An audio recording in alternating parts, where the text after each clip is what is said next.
And a parcel! And with that, guys, welcome back to Let's Play Kirby Nightmare in Dreamland. In the last episode, we finished up level 6 Orange Ocean, and in today's episode, we're starting level 7 Rainbow Resort. Now, you guys probably are wondering, well, why it took me so long to upload the next part. Well, I had kind of a little issue with Audacity earlier, and this is all post-commentary, by the way. I hate to break that to you, but, I was having a lot of issues with the commentary because this was back about a week ago. My computer started acting up really, really bad, and I had to go and refresh it, or like completely wipe it clean and reinstall everything. But because of that, one of the audio for this episode that I did, well, it skipped a lot. And I decided, well, I'm not going to have like awkward moments of silence as trying to sync up everything, so I just decided to do all this post-commentary instead. So, anywho, Level 7 Rainbow Resort. Level 7 Rainbow Resort is actually a really, it kind of has a final level feel to it, and there are only 2 switches in this level, or in this level. In the first stage and the last stage. I'm actually trying to get the first switch right now. These are fake blocks right here. If you come up, you need beam and burning for this puzzle here. So I grabbed beam here, and at first it tripped me up because I thought those fake blocks were part of the environment, but they're actually fake blocks. And as you can see up there, well, let's soon kill them. Come down here. Yeah. You'll see that there's fake blocks guarding one of the blocks there that you only need burning for. So first you need to clear out the. If you can get the ice physics in this are just apparent, but if you can make beam hit those things, there you go, and clear it out. Now we can get rid of beam. Now we need just burning for this, and well, there's a burning right there. He spawns right there. As soon as that happened, and I killed him by that, and then all of a sudden I sucked all 3 of them up and I got a humongous star. But whenever you get the burning right here, then you'll have access to that room. And for some reason I can't keep hold of a guy there. And once you do, boom, right there. There you go. Now you have access to that switch there. Now there's only one more switch left in the game to get, and then you'll have 100%. Once you do that, now you can continue on with the level. And Rainbow Resorts, honestly, is where you actually kind of start to see. Well, level 6, in my opinion, is honestly the worst level. Level 7 isn't really that bad. Level 7 really isn't that bad. And for some reason on the roulette here, I got light, and I got really pissed off here, because it's like, that is the most useless ability for this particular moment here. But anywho, like, Rainbow Resort isn't really that cheap. The only cheap portion to it is the ice physics and the amount of enemies that are there. So, like, the ice physics can really fudge you over if you're not careful. But I honestly think level 6 is the worst level when it comes to, like, cheap deaths and everything. Especially when you're trying to get all the switches. It becomes really annoying.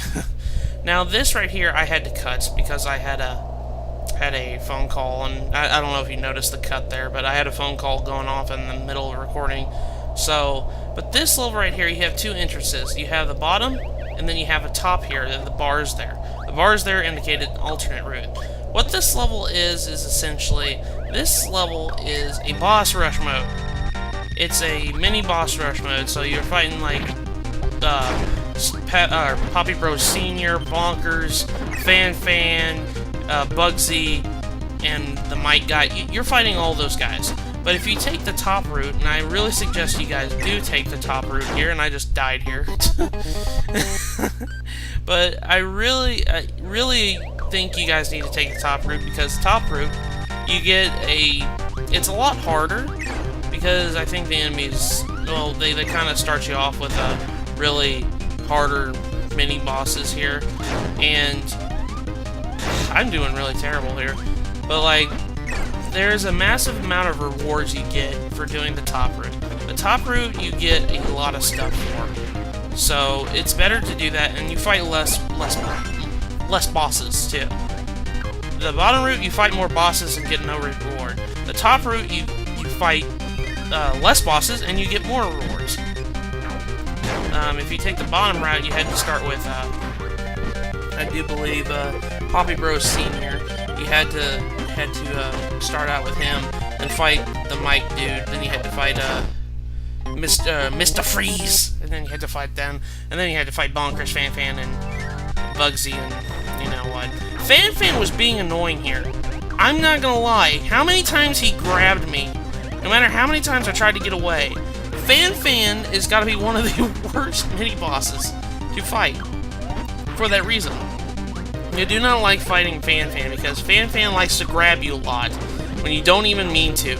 He is really mean. And trying to do this on extra mode is nightmarish. I at least tried to, when I was trying to get all the stuff unlocked, I think I mentioned in the last episode, I replayed this game again on extra mode in order to unlock practically everything this game has to offer, so I can show it off in extra video after this LP's done. Doing this on extra mode was really, really tough. It was really, really tough, and honestly, I've seen the game over screen so many times on extra mode, it's not even funny, and most of them come from here. Anyways, we got to fight against Bugsy here, and I think they got all the bosses that like to grab you. So, because Bugsy grabs you too. If you don't get out of the way, Bugsy will grab you. Like so, see? And then we have to get Throw again. Throw is actually a pretty decent ability. I do like it a lot. And, you know, for the, fighting these bosses, again, in extra mode, you kind of start to learn their patterns a little bit. Like when Bugsy just does that, he just shoots his little projectiles out. Whenever he starts glowing, he's about ready to charge out and get you. You'll start to see the little things like that. Anyways, this is the last fight. It's against Burning Leo. And Burning Leo, he's really unpredictable sometimes. He doesn't really telegraph his moves really very good, in my opinion. And, well, he could either charge at you with a flame shot, or he just run at you and drop down. And then the other one is like he claws you. There's another move where he just grabs you. Again, all the bosses that like to grab you, except Bonkers. I don't think Bonkers grabs you. That was hard to maneuver there, so I can understand why I died there. That was really tight. It's either take that and just get hit, or just wait it out, and I didn't choose to wait it out. But I don't think you see this like animation very much, but like Burning Leo can grab you and he chomps on your face, and it's really kind of like really vicious for a Kirby game, because well, the Kirby series itself is very vicious if you really think about it. You're killing all these little cute creatures. See, look. He eats your face, and you only take 1 damage. That's kind of like really ferocious in my... Well, I guess he is a lion. Lions are ferocious. But Burning Leo is really hard to telegraph his moves, in my opinion.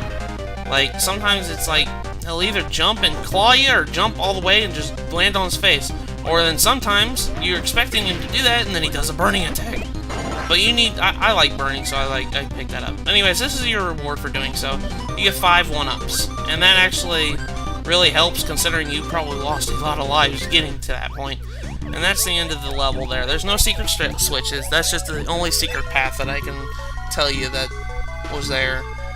I actually just finished my final, and one thing that I've been kind of neglecting getting back to, besides the fact I had to do this in post-commentary, I've had finals this week for school, and I've been just kind of like uploading stuff that I had in the backdraft of videos I had right now, and this wasn't one of them, so I just came back from a final. I'm about ready to take another final, so I decided to take a break. The final I'm going on is an online final, which it won't be that bad. I was more worried about the other class I took a final in right now, so, like, it's really not that bad. anyways, one thing about Rainbow Resort I do like is the fact it feels really calm and relaxing, especially the music. The atmosphere of this level is really, really good. I really like it because it is just like a nighttime space kind of thing. Like you're in space and whatnot, and I just said screw it. The Bronto Bursts were pissing me off. But anyways, there you go. I think if I remember... Oh yeah, invincibility candy. So just run, Kirby, run!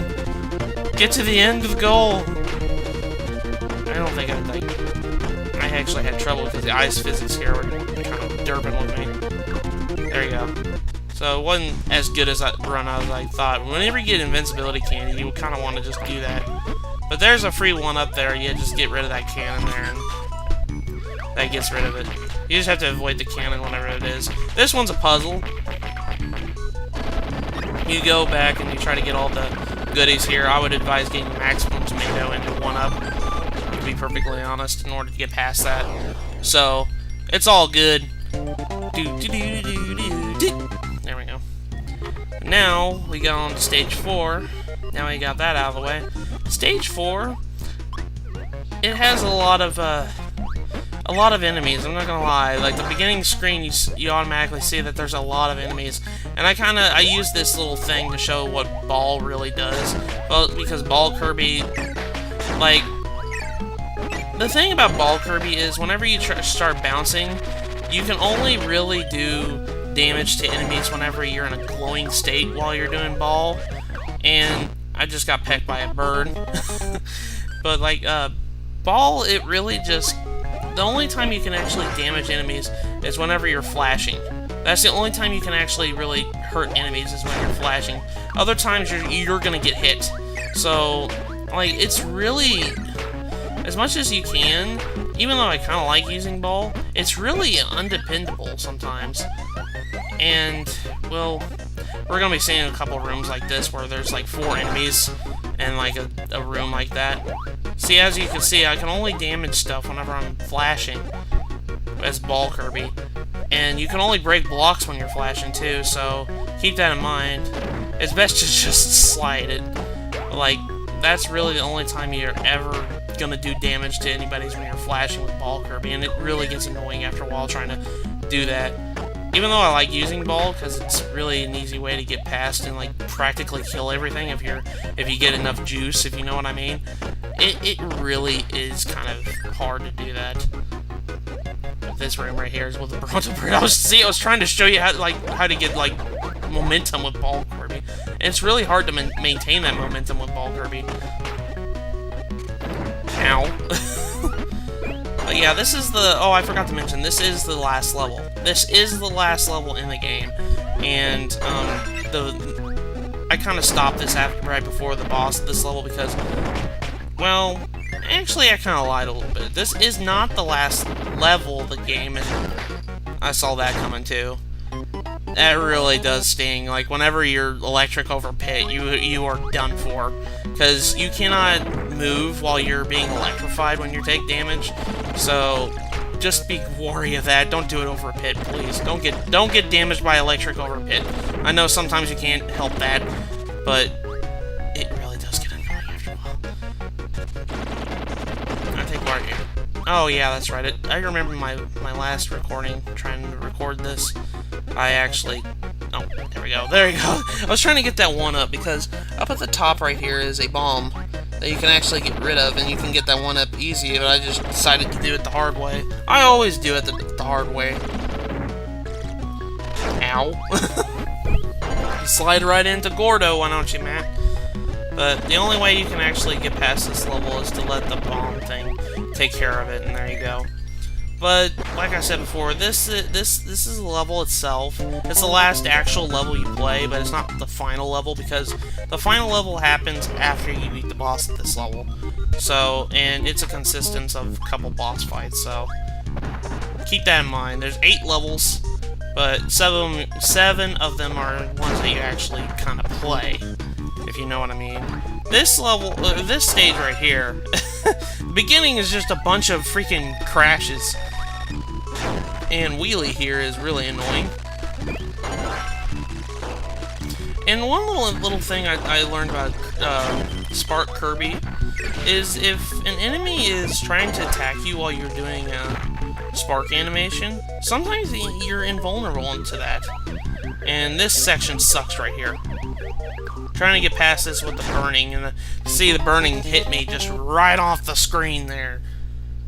But like, here we go. Like, I try to redeem myself here and try to get burning, and this section becomes a little bit easier if you do have burning though. Like, the wind is blowing you up and down. It's really easy to navigate with burning. Burning is easy. Oh, we're coming up to the hardest little cannon to do here. As you can see, there's a cannon right there, but the fuse goes by really, really fast.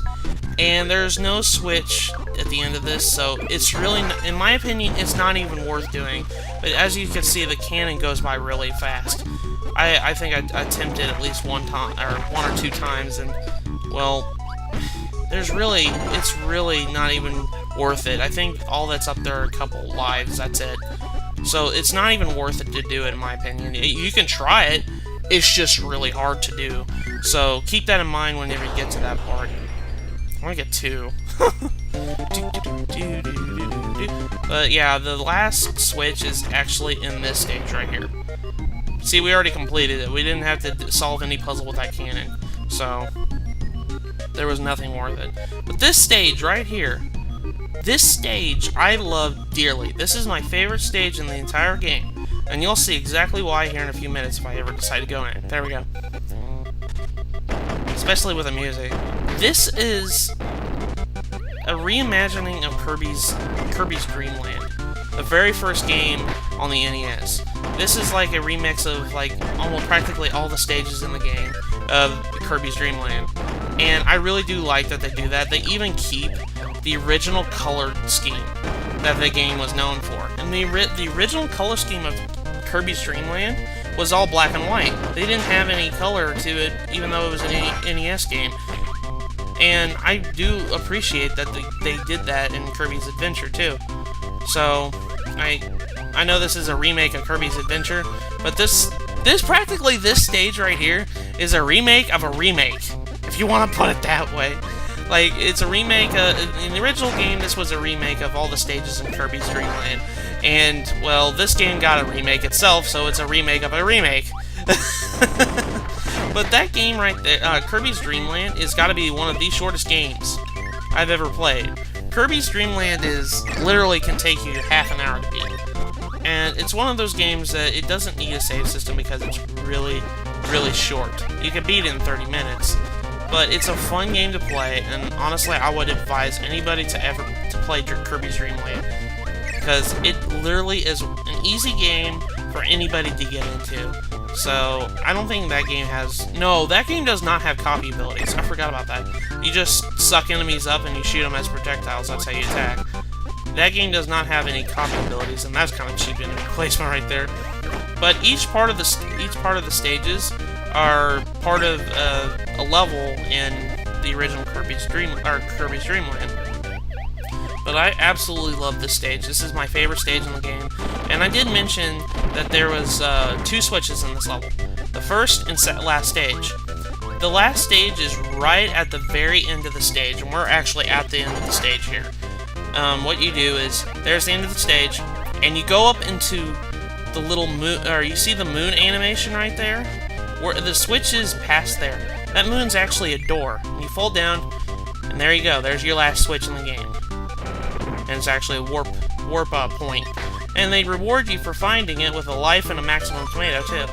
So now we have 100% of the game. We have clicked on every switch, and now we can get everything in the game now. We have everything now. And with that unlocks the last boss here. As you can see, we are at the Fountain of Dreams. The little indication right there with the color scheme right there. But I'm not going to take on this boss just yet. In fact, I'm going to take this boss in the next episode. The next episode is going to be the finale of Kirby's Nightmare in Dreamland. So I really hope you guys enjoyed this episode, and I'll see you guys in the next episode.